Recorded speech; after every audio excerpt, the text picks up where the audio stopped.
ಅಯೋಧ್ಯೆ ರಾಮ ಮಂದಿರದ ಹುಂಡಿ ಕಳ್ಳತನ ಪ್ರಕರಣ. SIT report ಕೊಡ್ತಿವತ್ತು.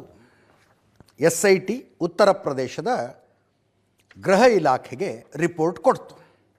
ರಿಪೋರ್ಟ್ನಲ್ಲಿ ಟ್ರಸ್ಟ್ನ ಸದಸ್ಯರಾಗಿದ್ದ ಚಂಪತ್ ರಾಯ್ ಮತ್ತು ಅನಿಲ್ ಮಿಶ್ರಾ ಇಬ್ಬರಿಗೂ ಕ್ಲೀನ್ ಚಿಟ್ ಕೊಡಲಾಗಿದೆ. ಹುಂಡಿ ಕಳ್ಳತನದಲ್ಲಿ ಇವರ ಪಾತ್ರ ಕಂಡು ಬಂದಿಲ್ಲ ಅಂತ ಹೇಳಲಾಗಿದೆ. ಉಳಿದವರು ಹಣ ಎಣಿಕೆ ಕೆಲಸದಲ್ಲಿದ್ದವರು ಎಲ್ಲರ ಪಾತ್ರವೂ ಖಚಿತವಾಗಿದೆ. ಏಪ್ರಿಲ್ 27ರಿಂದ ಜೂನ್ 5 ಏಪ್ರಿಲ್ 27ರಿಂದ ಜೂನ್ 5ರ ಮಧ್ಯದ CCTVಯಲ್ಲೇ 70 ಸಲ ಕಳ್ಳತನ ಮಾಡೋದು ರೆಕಾರ್ಡ್ ಆಗಿದೆಯಂತೆ. ಎಷ್ಟಾಯ್ತು ರೀ? April 27, May, June, less than 1.5 months, 1.5 ತಿಂಗಳ ಒಳಗೆ 70 ಸಲ CCTVಲಿ ಕಾಣಿಸುತ್ತಂತೆ ಕಳ್ಳತನ ಮಾಡೋದು. ಮಾರಲ್ ರೆಸ್ಪಾನ್ಸಿಬಿಲಿಟಿ ಆದರೂ ಟ್ರಸ್ಟ್ ತಗೋಬೇಕಲ್ಲ.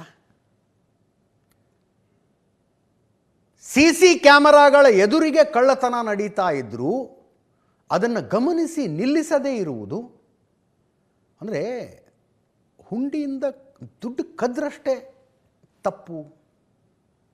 ನಿರ್ಲಕ್ಷ್ಯಕ್ಕೆ ಹೊಣೆ ಯಾರು? ಅದಕ್ಕೆ ನಿರ್ಲಕ್ಷ್ಯಕ್ಕೆ ಯಾರು ಹೊಣೆ?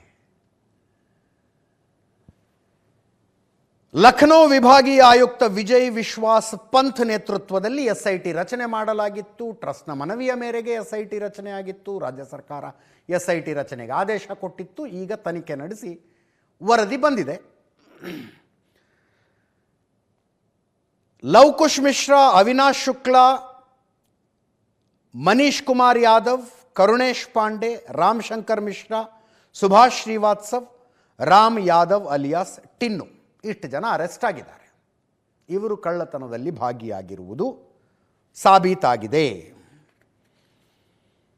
ಈಗಾಗಲೇ ಸುಪ್ರೀಂ ಕೋರ್ಟ್ನಲ್ಲಿ ಬೇರೆ ಬೇರೆ ಕೇಸ್ಗಳಿದ್ದಾವೆ.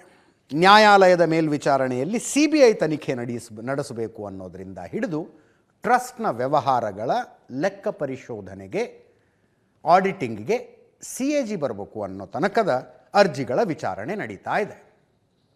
ಈಗ ಈ SIT ವರದಿಯ ಆಧಾರದ ಮೇಲೆ ರಾಜ್ಯ ಸರ್ಕಾರ ಮುಂದಿನ ಕ್ರಮ ಏನು ಕೈಗೊಳ್ಳುತ್ತೆ ಅನ್ನೋದನ್ನು ನೋಡಬೇಕು.